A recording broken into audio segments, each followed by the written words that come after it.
Hey, I am Kavya. I guess अभी आप मुझे नहीं जानते, बट ट्रस्ट मी, जो मैं बोलने वाली हूँ वो सुनने के बाद भूलना थोड़ा कॉम्प्लिकेटेड होगा। अगर ये रात में सुन रहे हो तो just do one thing, lights थोड़ी डिम कर लो, बिकॉज कुछ स्टोरीज ब्राइट लाइट में अपना इम्पैक्ट खो देती हैं। मुझे आज तक समझ नहीं आया कि वो चीज़ सच थी या सिर्फ मेरी हाफ स्लीपिंग ब्रेन की इमेजिनेशन, पर जो मैंने फील किया था वो इतना रियल था कि आज भी याद आते ही दिल स्किप कर जाता है। सो अगर आप रेडी हो तो लेट्स बिगिन। जब मैं हॉस्टल शिफ्ट हुई मुझे लगा सब नॉर्मल रहेगा, new room, new start. Room खोला और देखा अंदर एक लड़की बैठी थी, बिल्कुल क्वाइट, जीरो इमोशन। मैं बैग्स नीचे रखकर मुस्कुरा के कहती हूँ, हे, मैं काव्या हूँ। वो सिर्फ देख रही थी, फिर धीरे से सर हिलाया और कुछ नहीं बोली। थोड़ा अजीब लगा। I thought may be shy होगी। सेम नाइट 3:18 AM पे मेरी आंख खुली और वो मेरे बेड के बिल्कुल पास खड़ी थी, सिर्फ देख रही थी। अरे क्या हुआ, सो जाओ ना, मैंने धीरे से बोला, बट वो स्टिल खड़ी थी, बिल्कुल स्टिल। उसकी आंखों में एक अजीब सी ब्लैंकनेस। मैंने इग्नोर किया क्योंकि लेट नाइट था एंड मेरी क्लास थी अर्ली मॉर्निंग। मैं सो गई। नेक्स्ट इवनिंग डिनर के बाद मैंने पूछा, तुम डिनर नहीं करने आई? वो कोई रिएक्शन ही नहीं देती। मैंने पूछा, तुम ज्यादा बात नहीं करती ना? और फिर वही हुआ जो होना था। उसने ऐसे इग्नोर किया जैसे मैं एग्जिस्ट ही नहीं करती। रात को जब सोने जा रही थी मैंने देखा वो कॉर्नर में बैठी सिर्फ मुझे देख रही थी। तुम सो नहीं रही हो? मैंने पूछा। उसने विंडो की तरफ देखकर बोला, मैं सो नहीं सकती। क्यों? वो मेरी तरफ धीरे से देखती है।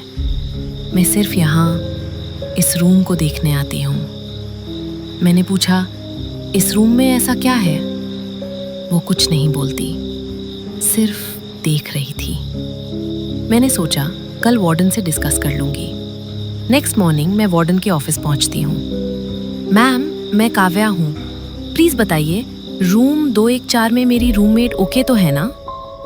वार्डन मुझे देखकर बोलती है, बेटा 214 एक सिंगल रूम है, वहां सिर्फ तुम रहती हो।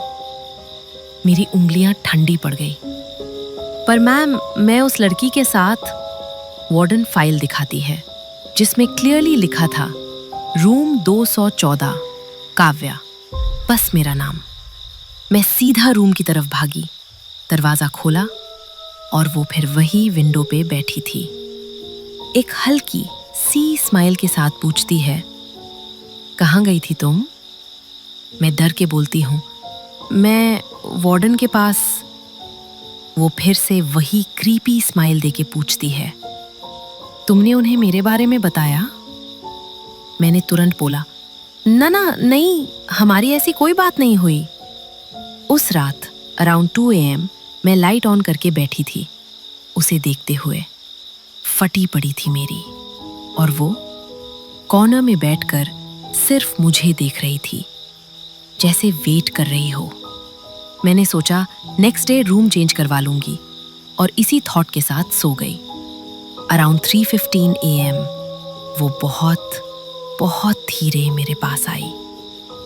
उसकी ठंडी सांस मेरी गर्दन पर फील हो रही थी। मैं झट से उठकर बैठ गई। तुम ठीक तो हो? वो सीधा मेरी तरफ देखकर बोलती है। मैं भी स्टूडेंट थी, यहीं इसी कॉलेज में, 3 साल पहले।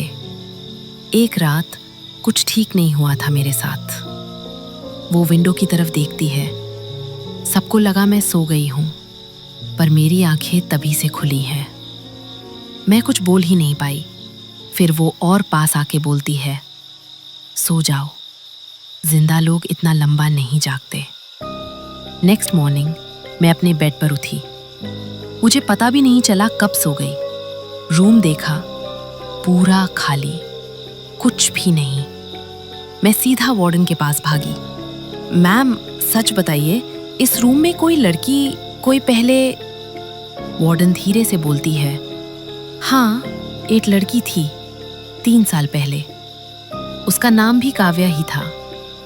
फैमिली प्रेशर की वजह से उसने सुसाइड कर लिया था। बस इतना सुना है। मेरे दिमाग में सिर्फ एक थॉट चल रहा था, मेरे रूम वाली लड़की के सुसाइड का रीजन क्या होगा, और वो बार बार विंडो की साइड क्यों देख रही थी। मैं रूम में भागी, बट कोई नहीं। उस रात के बाद वो कभी नहीं दिखी और उसका राज उसके साथ ही चला गया। Okay, that's it for today. I know कुछ बातें क्लियर नहीं हुई, बट आई गेस उन्हें क्लियर होना भी नहीं चाहिए।